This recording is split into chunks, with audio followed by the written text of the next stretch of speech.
జై శ్రీరామ్. శ్రీమాత్రే నమః. శ్రీ గురుభ్యో నమః. 2026 సంవత్సరం జూన్ నెల 2వ తారీఖు నుంచి ఖగోళంలో ఒక ప్రత్యేక అంశం చోటు చేసుకుంటుంది. ఈ ప్రత్యేక అంశము దేవగురువు అయిన బృహస్పతి ఆయన బంగారు పాదాన్ని తన ఉచ్చ రాశి అయిన కర్కాటక రాశిలోకి బంగారు పాదాన్ని మోపుతున్నారు. కర్కాటక రాశిలో ఆయన సంచారం సంవత్సరం పాటు ఉంటుంది. మళ్ళీ వచ్చే సంవత్సరం జూన్ ఆయన తదుపరి సింహరాశిలోకి ఆయన అడుగు పెడతాడు. ఈ సంవత్సరము గురు భగవానుడు డిసెంబర్ నెలలో అతిచారంలోకి వెళ్తాడు. అతిచారం అంటే సింహరాశిలోకి వస్తారు.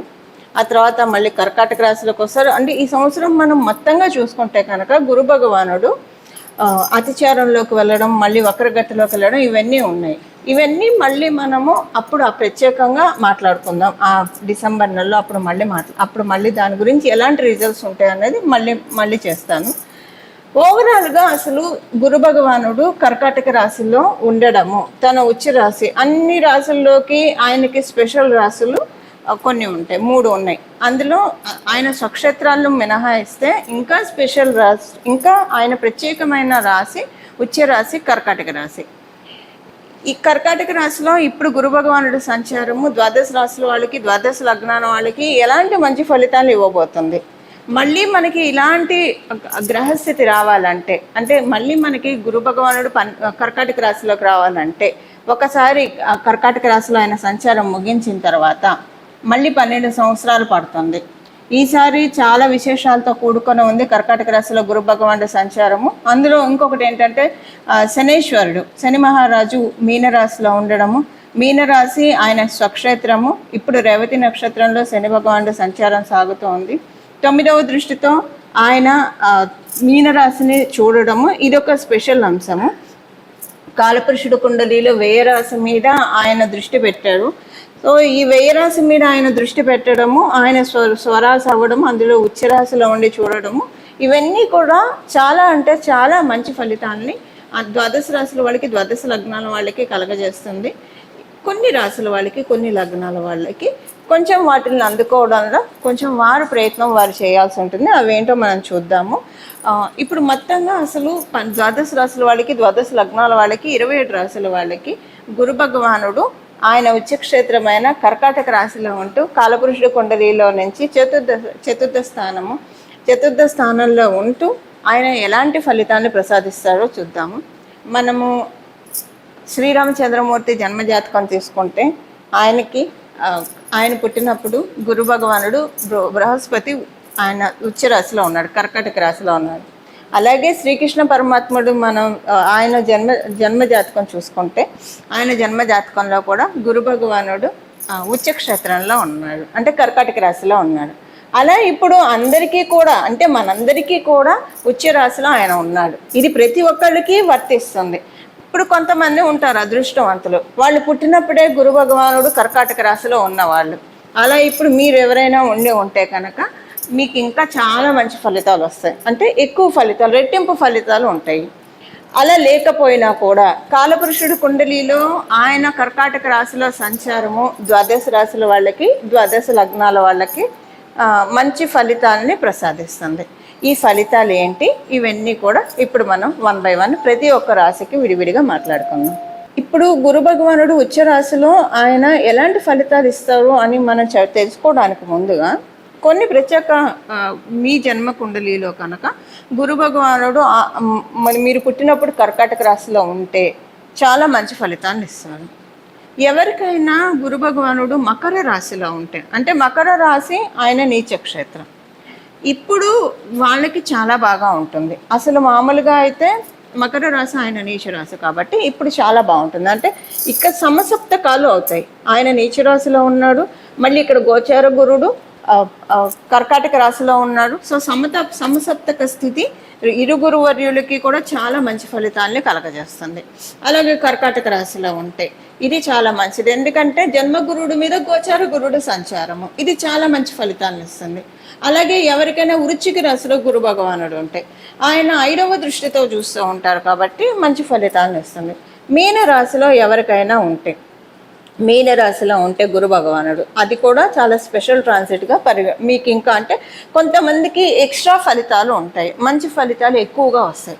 ఎవరెవరు అనేది ఈ స్థితిలో కనుక ఉంటే, అంటే గురు భగవానుడు మీ జన్మ జాతకంలో కర్కాటక రాశిలో ఉన్న, వృశ్చిక రాశిలో ఉన్న, మకర రాశిలో ఉన్న, మీన రాశిలో ఉంటే ఇంకా ఇది మీకు చాలా స్పెషల్ గోచారం అని చెప్పవచ్చు. చాలా స్పెషల్ గోచారం, ఎక్కువ మంచి రెట్టింపు మంచి ఫలితాలను ఇస్తుంది.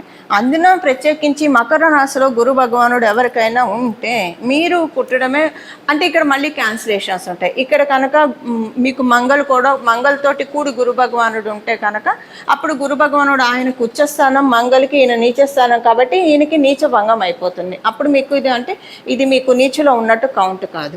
ఇంకా ఒకవేళ అలా ఉంటే ఇంకా మంచిది. అలా ఎవరికైనా ఉంటే కనుక మంగళ జూపిటర్ కనుక మకర రాశిలో ఉంటే ఈ ట్రాన్సిట్ చాలా బాగా ఉంటుంది.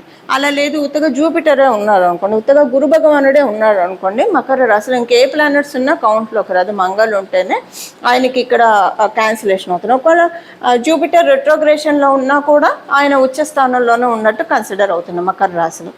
అసలు మామూలుగా ఇదంతా లేకుండా జూపిటర్ కనుక గురు భగవానుడు కనుక మకర రాశిలో ఉంటే ఇది ఇంకా స్పెషల్ ట్రాన్సిట్ అవుతుంది.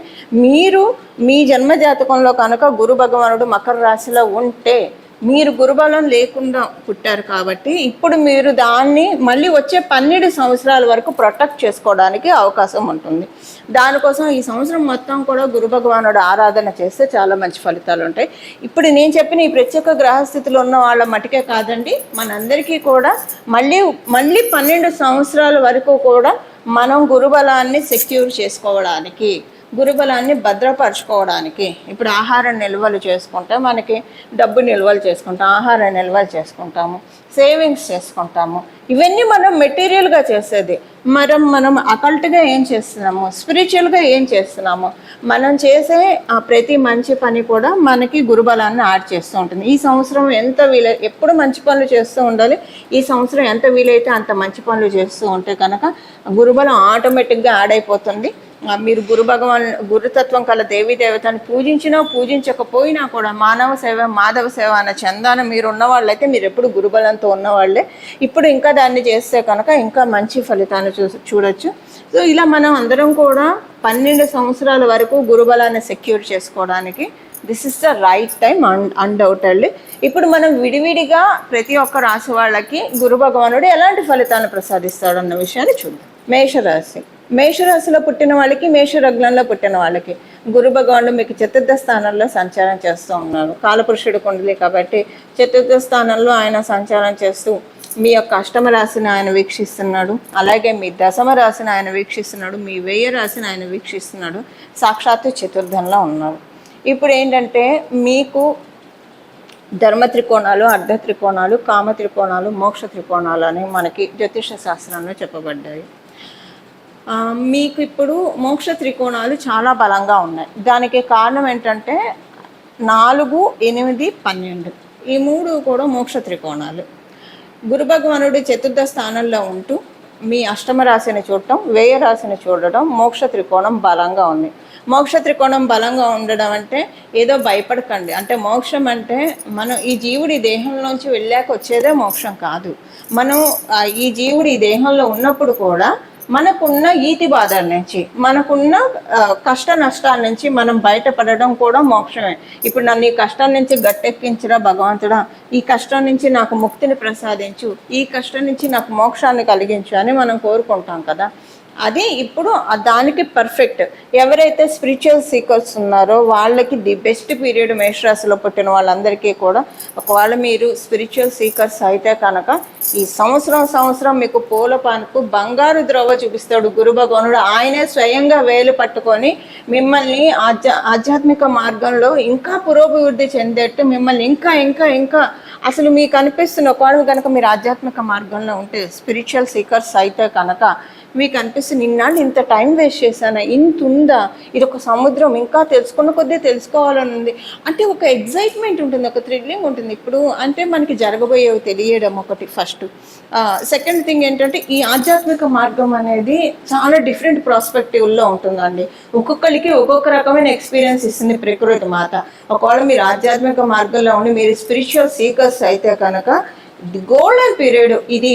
ఈ 1 year కూడా మిడాస్ టచ్ మీకు అని చెప్పడంలో సందేహం లేదు. అందరూ స్పిరిచువల్ మార్గంలోనే ఉండాలని ఉండదు. ఒకవేళ మీరు అలా లేరు, మామూలుగానే మీ నిత్య దైనందిన జీవితంలో మీ పనులు మీరు చేసుకునే వాళ్ళు అయితే మీకు ఈ సంవత్సరం మంచి ఫలితాలు ఉంటుంది. ముందు గృహంలో ప్రశాంతమైన వాతావరణం ఉంటుంది. మీరు ఇంటికి ప్రశాంతంగా వస్తారు. ఇంట్లో వాళ్ళతోటి అన్యోన్యత ఎక్కువగా ఉంటుంది. హెల్త్ పరంగా కూడా ప్రశాంతంగా మీరు ఉంటారు. అరే హెల్త్ ఇబ్బంది పడుతూ అలా ఉండదు, మీకు ప్రశాంతంగా హెల్త్ పరంగా ఉంటుంది. ఖర్చులు శుభకార్య రీత్యా ఖర్చులు కొంచెం ఉంటాయి. శుభకార్య రీత్యా అన్న ఖర్చులు ఉండొచ్చు, పుణ్యక్షేత్రాలకి తిరగడం రీత్యా ఖర్చులు ఉండొచ్చు, లేదా ఇంట్లో ఏదైనా దైవిక కార్యక్రమాలు పెట్టుకోవడంలో ఖర్చులు ఉండొచ్చు. ఇలాగా మీ జన్మజాతకాన్ని అనుసరించి ఖర్చులు కొంచెం ఉంటాయి. కొన్ని విషయాలు మీరు ఇప్పుడు మీకు బాగుంది, ఓకే. మరి మనకి డిసెంబర్లో రాహు భగవానుడు, అది మళ్ళీ వీడియో చేస్తాను, రాహు భగవానుడు మకర రాశిలోకి వచ్చినప్పుడు కరెక్ట్గా డైరెక్ట్గా గురు భగవానుడు చూస్తారు చతుర్థ స్థానంలో. సో డిసెంబర్ వరకు మీకు ప్రశాంతంగానే ఉంటుంది. డిసెంబర్ నుంచి ఏంటంటే మీకు ముందే ఎందుకు ఇది చెప్తున్నానంటే, మీరు వీలైనంత వరకు మనసును ప్రశాంతంగా ఉంచుకోండి. ఏ ఆలోచనలు రానియకండి. ఎందుకంటే ఏది ఆలోచించకండి, పాస్ట్ గురించి ఆలోచించకండి, ఫ్యూచర్ గురించి ఆలోచించకండి, ప్రజెంట్లో ఉండండి. ఇప్పుడు మీరు ఆలోచిస్తుంటే మీకేం ప్రాబ్లం ఉండదు. బట్ రాహు భగవానుడు ఎప్పుడైతే మకర రాశిలోకి ఆయన ఎంటర్ అవుతాడో అప్పుడు మీకు అంటే వేడి సెగ పుడుతుంది. మీ ఆలోచనలతో మీకు ఇన్సెక్యూరిటీని, భయాన్ని కలగజేస్తాడు ఆల్రెడీ మీరు ఆలోచిస్తూ ఉంటే కనుక. అందుకని దీనికి ఒక టిప్ ఏంటంటే, జస్ట్ మీ పని ఇప్పుడు భగవద్గీతలో కృష్ణ పరమాత్ముడు చెప్పిందే ఇప్పుడు యథాతథంగా మీరు ఆచరించాలి. కర్తవ్య నిర్వహణే మన బాధ్యత, మన కర్తవ్యం అంతే. అంతకు మించి ఫలితాన్ని మనం ఆశించకూడదు. జరగబోయేది జరిగింది తలుచుకోకుండా మన పనులు మనం చేసుకుంటూ వెళ్ళడమే కృష్ణ పరమాత్ముడు బోధించిన గీతా సారాంశం. అది ఇప్పుడు మీరు కనుక ఆచరిస్తే చాలా మంచి ఫలితాలు ఉంటాయి. ఏ రకంగా చూసుకున్నా కూడా మేషరాశి మేషలగ్నాలు పుట్టిన వాళ్ళందరికీ కూడా మంచి ఫలితాలు ఉన్నాయి. చూశారు కదా, మీ రాశి వాళ్ళకి గురు భగవానుడు ఉచ్చ క్షేత్రంలో ఉంటూ ఎలాంటి ఫలితాలను ప్రసాదిస్తూ ఉన్నారు. వీటిని అందిపుచ్చుకోవడానికి మన వంతు ప్రయత్నం కూడా మనం చేయాలి కదా. ఎప్పుడైనా మన వంతు ప్రయత్నం మనం చేస్తే ఫలితాలు రెట్టింపుగా ఉంటాయి. అవి వచ్చేవి వస్తూనే ఉంటాయి. కానీ మనం కూడా మన వంతు ప్రయత్నం అవి అందుకోవడానికి చేస్తే కనుక వాటిల్ని మనం ఇంకా ఎక్కువగా గుర్తుపెట్టుకోవడానికి అవకాశం ఉంటుంది. గుర్తుపెట్టుకోండి, 12 సంవత్సరాల దాకా మళ్ళీ ఇలాంటి గ్రహస్థితి మనం చూడలేము. ఇప్పుడే మొదలైంది కాబట్టి సంవత్సరం పాటు ఉంటుంది. ఈ సంవత్సరం పాటు ఉన్న గురు భగవానుడు ఉచ్చ స్థితిని మనం అందరం ఎలా మొత్తంగా తీసుకోవాలి అంటే, ఎలా మనం దాన్ని సద్వినియోగం చేసుకోవాలి, ఒడిసి పట్టుకోవాలంటే పరిహారం చేయాలి. ఏం పరిహారం చేస్తే కనుక మనము దీన్ని సద్వినియోగం చేసుకున్న వాళ్ళం అవుతాము, అది ఇప్పుడు చూద్దాము. గురువుల ఆరాధన, మెయిన్గా గురువుల ఆరాధన ఈ సంవత్సరం అంతా కూడా ఆశాంతం కూడా చాలా మంచి ఫలితాలను ఇస్తుంది. మీరు ఏ గురు రూపాన్నైనా ఆరాధించండి. అమ్మవారు గురు రూపంలో చూస్తే సరస్వతి అమ్మవారి రూపంలో ఉంటుంది, రాజశ్యాముల అమ్మవారి రూపంలో ఉంటుంది. దక్షిణామూర్తి శివుడు జ్ఞానాన్ని ప్రసాదిస్తాడు దక్షిణామూర్తి స్వరూపంలో. శ్రీ గురు దక్షిణామూర్తి స్వామి వారిని ఆరాధించవచ్చు, దత్తాత్రేయ స్వామి వారిని ఆరాధించవచ్చు, రాఘవేంద్ర స్వామి వారిని ఆరాధించవచ్చు. కృష్ణం వందే జగద్గురు, మనకి కృష్ణుడు కూడా, కృష్ణ పరమాత్మ కూడా జగద్గురువు. సో ఆది గురువు శంకర భగవత్పాదులను ఆరాధిస్తారా, లేదా సాయిబాబాని ఆరాధిస్తారా, మీ ఇష్టం. ఏ దేవీ దేవతలనైనా సరే ఈ సంవత్సరం మొత్తం కూడా గురువు సమానమైన దేవీ దేవతను, గురు సమానం కాదు, గురుతత్వాన్ని సూచించే దేవీ దేవతలను ఆరాధిస్తే కనుక చాలా మంచి ఫలితాలు వస్తాయి. ఇప్పుడు ఒక వారం ఏంటంటే, అందుకే మనకి గోచారంలో గ్రహస్థితులు తిరుగుతూ ఉంటాయి. ఎందుకంటే సపోజ్ ఎవరైనా పుట్టినప్పుడు వాళ్ళకి గురుబలం లేదనుకోండి, ఎగ్జాంపుల్కి గురుబలం లేకపోతే కనుక జీవితంలో చాలా ఇబ్బందులు ఉంటాయి. అంటే లక్ మనకి కావాలంటే గురుబలం ఉండాలి. ఇది వీళ్ళ అదృష్టవంతులు వీళ్ళకన్నీ అలా అయిపోతూ ఉన్నాయంటే గురుబలం ఉంటే అవుతుంది.